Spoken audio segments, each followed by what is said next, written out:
Avis vascular centre మన దేశంలోనే the best varicose vein hospital. Welcome to I dream. నేను మీ సురేఖ. ఈ మధ్య చాలా మంది డయాబెటీస్ బారిన పడుతూ ఉన్నారు. అయితే షుగర్ 150 దాటకుండా ఉండాలి అంటే మన ఎవ్రీడే తీసుకునే డైట్ ఎలా ఉండాలి, రోజు ఏ ఫుడ్ తీసుకోవాలి, ఏ ఫుడ్ తీసుకోకూడదు అనే విషయం ఇవాళ వివరంగా మాట్లాడదాం. ఈరోజు మనతో పాటు ఉన్నారు ప్రముఖ నాన్ సర్జికల్ ఆయుర్వేదిక్ డాక్టర్, సురక్ష ఆయుర్వేదిక్ క్లినిక్ ఫౌండర్ డాక్టర్ పూర్ణ రాజేశ్వరి గారు. వారితో మాట్లాడదాం. నమస్కారం అమ్మ. నమస్తే అమ్మా. ఎలా ఉన్నారు? బాగున్నాను, థ్యాంక్ యూ. అమ్మ, జనరలీ ఏంటి అంటే షుగర్ 150 దాటకుండా ఉండటం కోసం చాలా కష్టపడుతూ ఉన్నారు. చాలా మంది డయాబెటీస్ బారిన పడిన వాళ్ళందరూ కూడా తగ్గించడానికి చాలా కష్టపడుతూ ఉన్నారు. అసలు డయాబెటీస్ బారిన పడకుండా ఉండాలి అంటే, 150 దాటకుండా ఉండాలి అంటే ఎవ్రీడే ఏ ఫుడ్ తీసుకోవాలి, ఏ ఫుడ్ తీసుకోకూడదు? అంటే జనరల్గా ఏంటంటే డయాబెటీస్ అనేది ఈ రోజుల్లో పెద్ద ఒక రకమైనటువంటి శాపం అనుకోవాలి. పాత రోజుల్లో ఏంటంటే తిండి లేక చాలా కరువులో ఉండి చాలా ఇబ్బందులు పడుతుండే, క్షామంలో ఉండి చాలా ఇబ్బందులు పడుతుండే వాళ్ళం మన భారతీయులు. ఇప్పుడు ఏంటంటే చాలా కష్టపడి ఆర్థికంగా బలపడ్డాం, కానీ ఆరోగ్యపరంగా చాలా బలహీనం అయిపోయాం. దానికి ఎగ్జాంపుల్ ఏంటంటే మనకు వస్తున్న diabetes, hyper tension, main problems, life style disorders అంటారు వీటిని. అలాంటివి చాలా ఉన్నాయి మనకి. ఆస్మా కానీ, ఒబిసిటీ కానీ, ఇవన్నీ చాలా వస్తాయి. అవన్నీ నెక్స్ట్. కానీ ఫస్ట్ అండ్ ఫార్మోస్ట్ డయాబెటీస్ అనమాట. ఎందుకంటే తినడానికి ఉండదు, ఏం తినడానికి ఉండదు. ఏది తినాలన్నా నోట్లో పెట్టుకోవాలంటే భయంగా తినవలసి వస్తుంది. కొంతమంది చాలా స్ట్రిక్ట్గా ఫాలో అయిపోతారు, ఇంకా వాళ్ళకి తినడానికి ఏం ఉండదు అనమాట. అసలు అంత డ్రై ఇదిలో ఉంటారు, అంటే కరువులో ఉన్నట్టుగా, ఉపవాసంలో ఉన్నట్టుగా ఉంటారు అనమాట. అందుచేత కొంచెం ప్రణాళికాబద్ధంగా ఆహారాన్ని వాళ్ళు ప్లాన్ చేసుకుంటే మంచిగా ఆరోగ్యంగా తీసుకోవచ్చు. టేస్టీ ఫుడ్ కూడా తీసుకోవచ్చు. ఓకే. అంటే జనరల్ టేస్టీ ఫుడ్ అంటే ఎలాగో అనారోగ్యకారకం అని చెప్పేసి వాళ్ళు భయపడతారు, కానీ ఇంట్లోనే కొన్ని టేస్టీ ఫుడ్స్ కూడా మనం చేసుకోవచ్చు. ఇందులో కొంచెం వీలైనంత వరకు చెప్పడానికి ప్రయత్నం చేద్దాం. సో ముఖ్యంగా ఏంటంటే వాళ్ళు ప్లాన్ చేసుకోవాల్సిన ఆహారంలో క్యాలరీస్, కార్బోహైడ్రేట్స్ అందరూ చెప్పేది తగ్గించేసేది అనేది చాలా important.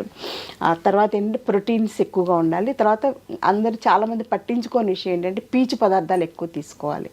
So fibre rich food, పీచు పదార్థాలు ఎక్కువగా ఆహారం తీసుకోవడం వలన డయాబెటీస్ని మనం మేనేజ్ చేసుకోవచ్చు. డయాబెటీస్ తగ్గడం అనేది ఏమి ఉండదు, మేనేజ్మెంటే. మనం మేనేజ్మెంట్ని కరెక్ట్గా మేనేజ్ చేసుకోగలిగితే చాలు అనమాట. అది చాలు.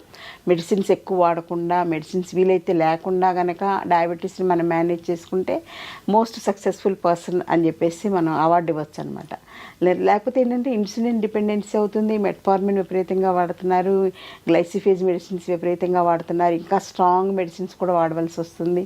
ఆ మెడిసిన్స్ వల్ల సైడ్ ఎఫెక్ట్స్ చాలా ఎక్కువ ఉంటాయి, భయంకరమైనటువంటి సైడ్ ఎఫెక్ట్స్ ఉన్నాయి. కాబట్టి అవి తక్కువగా వాడుకునేలాగా మన డైట్ ప్లాన్ అనేది ఇంపార్టెంట్. మీరు అడిగిన డైట్ ప్లాన్ చాలా అవసరమ్మా. At the same time exercise plan కూడా చాలా అవసరం. ఎక్సర్సైజ్ అనేది మోస్ట్ ఇంపార్టెంట్. థర్డ్ ఫ్యాక్ట్ ఏంటంటే స్లీపింగ్ హ్యాబిట్స్. సో ఆహారం, వ్యాయామం, నిద్ర, ఈ మూడు కనుక కరెక్ట్గా ప్లాన్ చేసుకుంటే, ఆయుర్వేదంలో ఏంటంటే ఒక శరీరం మనిషి ఆరోగ్యంగా ఉంటారంటే త్రిస్తంభాలు అంటారు. త్రిస్తంభాలు ఏంటంటే ఆహారం, వ్యాయామం, నిద్ర. ఈ మూడు కరెక్ట్గా మేనేజ్ చేసుకుంటే ఎటువంటి వ్యాధులు రాకుండా ప్రివెంటివ్ కేర్గా మనల్ని మనం హ్యాపీగా ఉంచుకోవచ్చు, హెల్దీగా ఉంచుకోవచ్చు. అట్ ది సేమ్ టైం వ్యాధులు వచ్చినా కూడా మన మేనేజ్మెంట్ అనేది ఈజీగా ఉంటుంది అనమాట. సో దానికి ఏంటంటే ముందు ఫస్ట్ పాయింట్ డైట్ గురించి చూద్దాం. డైట్లో ఎర్లీ మార్నింగ్ లేచిన వెంటనే మంచినీళ్ళు తాగడం అనేది ఫస్ట్ స్టెప్. వీలైతే గోరువెచ్చటి నీళ్ళు తాగడం. తర్వాత సెకండ్ పాయింట్, రాత్రి కొంచెం పడుకోబోయే ముందు కొంచెం మెంతులు, జీలకర్ర, ధనియాలు నానబెట్టేసుకుని ఉదయం ఫస్ట్ డోస్గా మంచినీళ్ళు తాగడం అయిపోయాక 7-8 మధ్యలో ఈ నీళ్లు తాగేయడం అనేది ఇంపార్టెంట్. తినగలిగితే నమిలేసేసి మింగేసేయచ్చు. మెంతులు కానీ, ధనియాలు కానీ, జీలకర్ర నమిలి తినడం అంటే కొంచెం కష్టంగా ఫీల్ అయ్యేవాళ్ళు జస్ట్ ఆ వాటర్ తాగినా కొంతవరకు బెనిఫిట్ ఉంటుంది. ఒకవేళ తాగలేకపోతే దాంతో కొంచెం డికాక్షన్ లాగా, టీ లాగా పెట్టేసేసుకుని అందులో కొంచెం అల్లం ముక్క కూడా వేసుకుని, కొంచెం దాల్చిన చెక్క కూడా యాంటీ డయాబెటీస్గా బాగా పనిచేస్తుంది.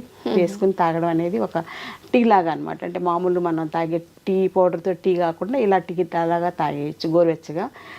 తర్వాత 9 లోపల బ్రేక్ఫాస్ట్ ఏంటంటే ఇడ్లీ లాంటివి సాఫ్ట్ ఫుడ్స్ కామన్ అని కదా, ఇడ్లీ కానీ, ఉప్మా కానీ అలాంటివి. సో ఇడ్లీ మామూలు ఇడ్లీ. ఉప్మా మాత్రం బొంబాయి రవ్వ ఉప్మా కాకుండా మొక్కజొన్న రవ్వ ఉప్మా కానీ, లేకపోతే ఎల్లో కలర్లో ఉంటుంది ఒక రకమైన రవ్వ, బన్సీ రవ్వ అంటాం, అది కానీ, లేకపోతే గోధుమ రవ్వ ఉప్మా కానీ, ఏదైనా ఎక్కువ క్వాంటిటీ కాకుండా ఒక 2 to 3 ఇడ్లీస్ సైజ్ అయితే అలా మామూలుగా 4 ఇడ్లీస్ తినేవాళ్ళు 3 ఇడ్లీసే తీసుకోవాలి. దాంతో పాటుగా ఏంటంటే వెజిటబుల్ సలాడ్ కానీ వెజిటబుల్ సూప్ కానీ తీసుకోవాలి.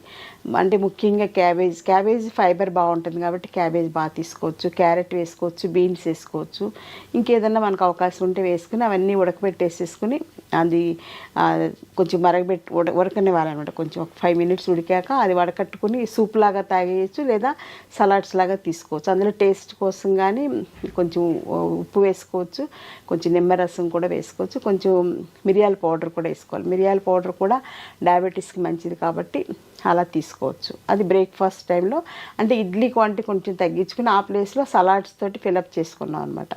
అది ఒకటి. నెక్స్ట్ 11 o'clock ఆ టైంలో ఆఫీస్కి వెళ్ళినా పక్కన ఒక బాటిల్లో మజ్జిగ చేసుకుని పట్టుకెళ్ళాలి. ఆ మజ్జిగ కూడా ఏంటంటే రాత్రిపూట ఒక 1/2 liter పాలు తోడుపెట్టేటప్పుడు అందులో ఒక 2 స్పూన్లు మెంతులు వేసేసి తోడుపెట్టేసేయాలి. సో మెంతుల్లో ఉండేటువంటి యాంటీ డయాబెటిక్ యాక్షన్ అంతా కూడా ఆ పెరుగులోకి వచ్చేస్తుంది. సో మళ్ళీ పెరుగు వాడకూడదు, పెరుగు వల్ల కూడా డయాబెటీస్ పెరుగుతుంది. మజ్జిగే వాడుకోవాలి. సో మజ్జిగ చేసేసుకుని ఒక బాటిల్ నిండా పోసుకొని ఎక్కడికి వెళ్తే అక్కడికి మనం తీసుకెళ్ళిపోవచ్చు. మధ్యాహ్నం 11 o'clockకి ఒక 250 ml మజ్జిగ తాగేసేయాలి. 1 o'clockకి లంచ్ ఏంటంటే మనం మామూలుగా వైట్ రైస్ అనేది మోస్ట్ కామన్ కదా. White rice, white sugar, white salt, white packet milk, maida, ఈ 5 కూడా white poisons. Okay, 5 white poisons వల్ల డయాబెటీస్ మల్టిప్లై అవుతుంది అనమాట. సో ఈ 5 కూడా తీసుకెళ్ళి కాశీలో వదిలేయాల్సిందే డయాబెటీస్ పేషెంట్స్. సో ఈ 5 వైట్ పాయిజన్స్ వదిలేస్తే సగం శని వదిలిపోయినట్టు అనమాట. లేకపోతే ఆ వైట్ రైస్ వల్లనే డయాబెటీస్ బాగా పెరిగిపోతుంది. సో వైట్ రైస్ ప్లేస్లో మనం ఏంటంటే బ్రౌన్ రైస్ తీసుకోవచ్చు, లేకపోతే నవరార ధాన్యం అని తీసుకోవచ్చు, లేకపోతే రాజముడి ధాన్యం అని చెప్పేసి ఇప్పుడు చాలా వస్తున్నాయి. ప్రకృతి వైద్యం ద్వారా వచ్చేవన్నీ కూడా ఆర్గానిక్లో రైస్వే చాలా వస్తున్నాయి. ఒకవేళ అవన్నీ దొరకకపోయినా జొన్నలు వాడుకోవచ్చు, జొన్న రవ్వ ఉప్మాలాగా చేసుకొని తీసుకోవచ్చు, లేకపోతే గోధుమ రవ్వ ఉప్మా తీసుకోవచ్చు. అలా వీటికి ఆల్టర్నేటివ్స్ తీసుకుంటూ వీక్లీ ట్వైసే బ్రౌన్ రైస్ తినాలి.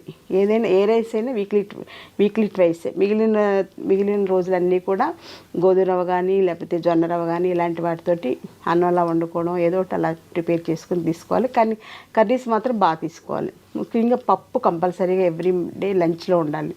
పప్పు ఆకుకూర కానీ పప్పు మునగాకు కానీ ఏది వీలైతే అది టేస్ట్ కోసం పప్పు మామిడికాయ కానీ ఎలా వీలైతే అలాగా కందిపప్పు కంపల్సరీ తీసుకోవాలి. వారానికి ఒకసారి శనగపప్పు కూడా తీసుకోవచ్చు. ఓకే, అలా శనగపప్పును మనకి క్యాబేజ్ కర్రీస్ ఎలా చేసుకుంటాం కదా అలాంటివన్నీ తీసుకోవచ్చు. దాంతోపాటుగా లంచ్లో జాంకాయ కానీ లేకపోతే బొప్పాయి పండు కానీ ఏదో ఒకటి అంటే టూ మచ్ క్యాలరీస్ ఉండేటువంటి అరటిపండు, సపోటా పండు, మామిడి పండు కాకుండా జామకాయ, పపాయ, నారింజ, యాపిల్ ఇవన్నీ కూడా అంటే మనం వెతుకుతుంటే చాలా దొరుకుతాయి. మనం చాయిస్ లేదనుకుంటాం కానీ మన ఆ దృష్టితో చూడమన్నమాట. అందరూ ఒకే టైప్ ఫుడ్కి అలవాటు పడిపోయాం ఇప్పుడు. అలా కాకుండా కొంచెం డిఫరెంట్గా ఆలోచిస్తే బోల్డ్ దొరుకుతాయి. సో అలా తీసుకోవాలి. అంటే కడుపు నిండాలి కదా.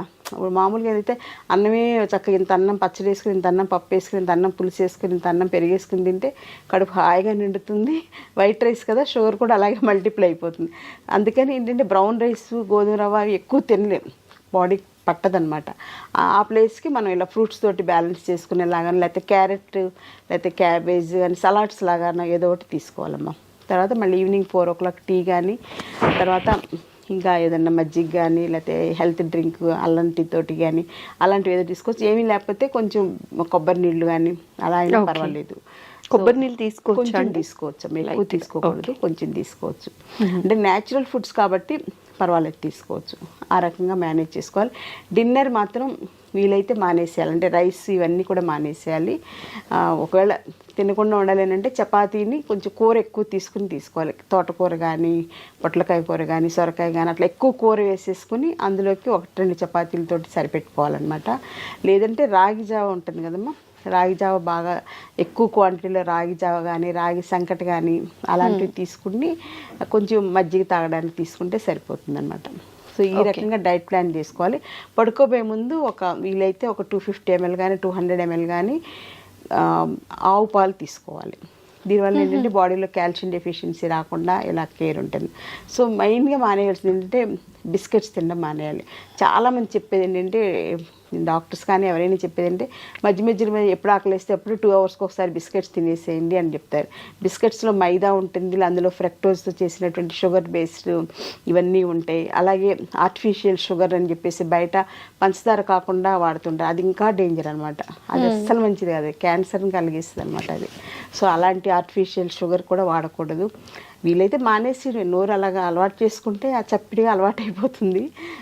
అలా ప్లాన్ చేసుకుంటే సరిపోతుంది. ఈ డైట్ ఇలా ప్లాన్ చేసుకుంటే షుగర్ మీరు అడిగినట్టు 150 దాటకుండా మనం కేర్ తీసుకోవచ్చు. అలాగే ఎక్సర్సైజ్ కూడా చాలా ఇంపార్టెంట్. Next step exercise. అలా ఎక్సర్సైజ్ మంచిది కదా అని ఎక్కువ ఎక్సర్సైజ్ చేయడం కూడా మంచిది కాదు. ఎక్కువ జిమ్కి వెళ్ళిపోవడం, ఎక్కువ వాకింగ్ చేసేసేయడం, ఎక్కువ యోగా చేసేసి అతి సర్వత్రా వర్జయత్. సో కొంచెం ఒక 20 to 30 minutes వాకింగ్. చిన్నవాళ్ళు అయితే బ్రిస్క్ వాకింగ్ చేయొచ్చు, కొంచెం పెద్దవాళ్ళు అయితే ఒక మాదిరిగా ఎండ తగిలేలాగా. ఎండ తగలడం అనేది చాలా ఇంపార్టెంట్ శరీరానికి, అదొకటి చాలా ఇంపార్టెంట్. తర్వాత ఏంటంటే యోగా కూడా ఇంపార్టెంట్. యోగాలో స్పెషల్ ఆసనాస్ ఉన్నాయి, పశ్చిమోత్తాసనం, ఇలాంటి ధనురాసనం, ఇలాంటివన్నీ కూడా ప్యాంక్రియాస్ మీద, తర్వాత మూత్రపిండాలు ఉంటాం కదా, కిడ్నీస్ మీద పనిచేసేలాగా ఉంటాయి. అవి స్పెషల్గా ఆయుర్వేదిక్ యోగా డాక్టర్ గైడెన్స్లో నేర్చుకుంటే కనుక యోగా కూడా రెగ్యులర్ యోగా అనేది చాలా ఇంపార్టెంట్. అలాగే ప్రాణాయామ సెషన్స్ ఉంటాయి, breathing exercises. So breathing exercise వల్ల ఏంటంటే అందరూ అనుకున్నట్టు ఊపిరితిత్తులకి ఆక్సిజన్ అందడమే కాదు, ప్రాణశక్తి కూడా అందుతుంది అనమాట. అందుకే దాన్ని ప్రణవ ప్రాణాయామ అంటారు అనమాట. సో అలాంటి చెప్పే యోగా డాక్టర్స్ చాలామంది ఉన్నారు. అలాంటి యోగా క్లాసెస్ కూడా ప్లాన్ చేసుకుని 1 month గురువు పర్యవేక్షణ నేర్చుకుని తర్వాత వాళ్ళకి వాళ్ళు చేసేసుకోవచ్చు. సో థెరపటిక్ యోగా చెప్పేవాళ్ళు కూడా డాక్టర్స్ చాలామంది ఉన్నారు. అందులో డయాబెటీస్ కోసం స్పెషల్గా ప్లాన్ చేసుకోవాలి. సో వాకింగ్ చేసుకోవాలి, ఎండ తగిలేలాగా యోగా చేసుకోవాలి, ప్రాణాయామం చేసుకోవాలి. ఎక్సర్సైజ్ అనేది 1 hour మినిమం. అలాగే ఆఫీసులకు వెళ్ళిన వాళ్ళు కూడా మధ్య మధ్యలో ఎప్పుడు గ్యాప్ దొరికితే అప్పుడు సుఖ ప్రాణాయామ కానీ ఏదో ఒకటి ప్రాణాయామ ప్రాక్టీస్ చేసుకుంటే చాలా మంచిది అనమాట. వైటల్ పవర్ పెరుగుతుంది మనలో ప్రాణాయామం వలన. సో దీంతో పాటుగా సౌండ్ స్లీప్. నైట్ 9:30 to 10 లోపల పడుకోవాలి. మార్నింగ్ ఫ్రెష్గా 4, 6, 7 లోపల లేవాలన్నమాట. ఇంకా 7 దాటి నిద్ర లేస్తే అసలు వాళ్ళకి ఆ రోజంతా కన్ఫ్యూజను, మెటబాలిజం అంతా కూడా ఇర్రెగ్యులర్ అయిపోతుంది. సో డయాబెటీస్ అనేది మెటబాలిక్ డిజార్డర్ కాబట్టి మన శరీరంలో ఉండేటువంటి మెటబాలిజంని మనం కోఆర్డినేట్ చేసుకుంటూ అనుసంధానంగా ఆహారం, వ్యాయామం, నిద్ర ప్రణాళికబద్ధంగా చేసుకుంటే డయాబెటీని అధిగమించవచ్చు. అలాగే డయాబెటీస్ తోటి మేనేజ్ చేసుకోవచ్చు.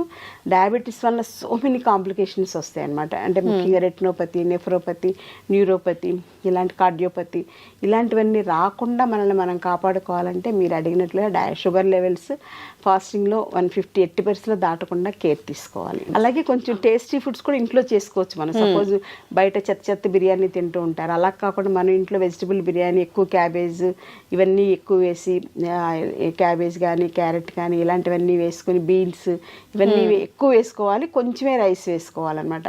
ఆ రైస్ వెజిటబుల్స్ ఎక్కువ ఉంటాయి అప్పుడు అలాంటి బిర్యానీ మనం టేస్టీగా చేసుకుంటే చాలా బాగుంటుంది అనమాట.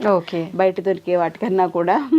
బయట ఏంటంటే వాళ్ళు కలర్స్ వేస్తుంటారు, కెమికల్స్ వేస్తుంటారు రుచి కోసం ఎక్స్ట్రా. అవన్నీ కూడా శరీరానికి చాలా డ్యామేజ్ చేస్తాయి. ఎంత అంటే రకరకాల వ్యాధులు వస్తాయి, డయాబెటీస్, ఒబెసిటీ ఇవన్నీ ఎలాగో వచ్చేస్తాయి. వాటిని అధిగమించి క్యాన్సర్ లాంటివి కూడా ఈ ఫుడ్స్ వలన వస్తున్నాయి. కాబట్టి అందులో ఫుడ్స్లో వేసే కలర్స్ మోస్ట్ డేంజరస్ అనమాట. బయట ఫుడ్స్ 100% మానేస్తే డయాబెటీస్ మనం సగం తగ్గించే, సగం సక్సెస్ అయినట్టే. ఇంకా మిగిలిన సగం ఇంట్లో మంచిగా మనం డైట్ ప్లాన్ చేసుకుంటే హ్యాపీగా డయాబెటీస్తో కలిసి సహజీవనం చేస్తూ అది మనల్ని బాధ పెట్టకుండా మనం ఆరోగ్యంగా ఉండేలాగా జాగ్రత్త పడవచ్చు. థ్యాంక్ యూ సో మచ్ అమ్మ, చాలా సవివరంగా తెలియచేశారు. నమస్కారం. నమస్తే.